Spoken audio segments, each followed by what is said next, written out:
All right, we're on the second one, and that is, what does business investment mean? And what does it look like? So there's kind of just 3 simple steps to it. Your company generates free cash flow. Now you're determining, should I put this money in my personal account, take it as profit, or should I reinvest it back in the business? You either put it back into people or you put it into tools. So tools can be different technology. People can be just, I'm hiring this person to fill this position. And then that should increase revenue.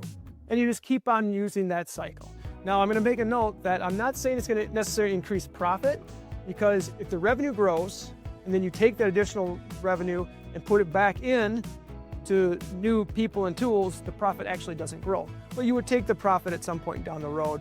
It's just, these are the 3 primary drivers of growth, and you just keep going through that cycle and keep on growing that revenue. So I want to make a simple example. I'm going to start off with an assumption. So you have a team of people providing a service, and that team is at 70% capacity. So they have the ability to take on more clientele. We also have demonstrated over the years proof of service. They have their core offer, they have worked with other clientele, and that clientele has said, yes, you've done a good job. Maybe they've even given testimonials. So they have proof of service, which is very important when it comes to new people coming on and trusting you to do your job.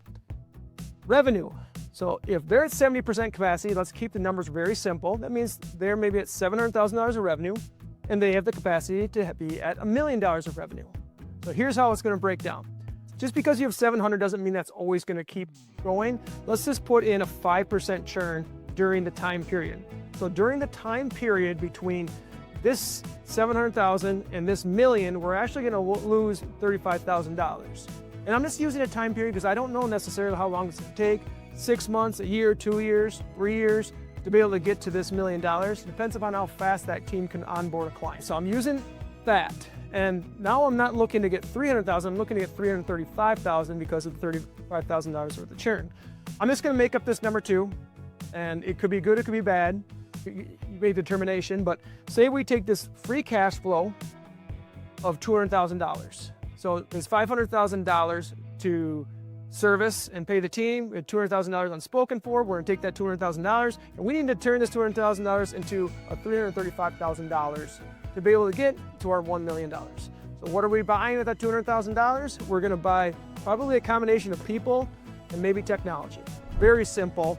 Is maybe not technology, but let's look at like just a normal business. Normal businesses, they advertise. So where can you advertise? You can advertise in Google, you can advertise in Meta. So to keep this example very simple, let's just say we put $100,000 into a person and then $100,000 into just advertising on Google, advertising on Meta. We're trying to get our ads. Now, even though it's just kind of a sidetrack a little bit, I'm gonna talk to what I think are some of the most important things.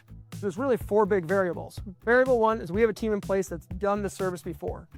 Variable 2 is that we have some money to spend. We have $200,000 that we can use for growth.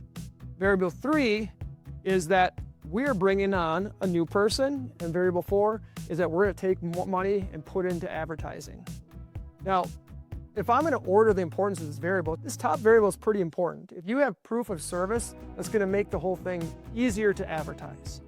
I'd say another important, probably the second important variable is finding the right person, because if I simply just say, I'm taking this $200,000 and I'm putting it into Meta ads, but nobody's managing it, then there's a high probability that $200,000 is going to be lost. The $200,000 needs to be managed by a person that is every day going in, changing ads, split testing, making sure it's getting in front of the right people, looking at the demographics. All those type of things are very important. Investing back in the business, it's just, I'm taking my free cash flow.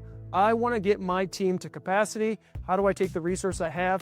Who do I bring in that's new, that maybe my team is not able to do the necessary monitoring of this additional new advertisement that we're doing, and then work as hard as you can to get to that $1 million.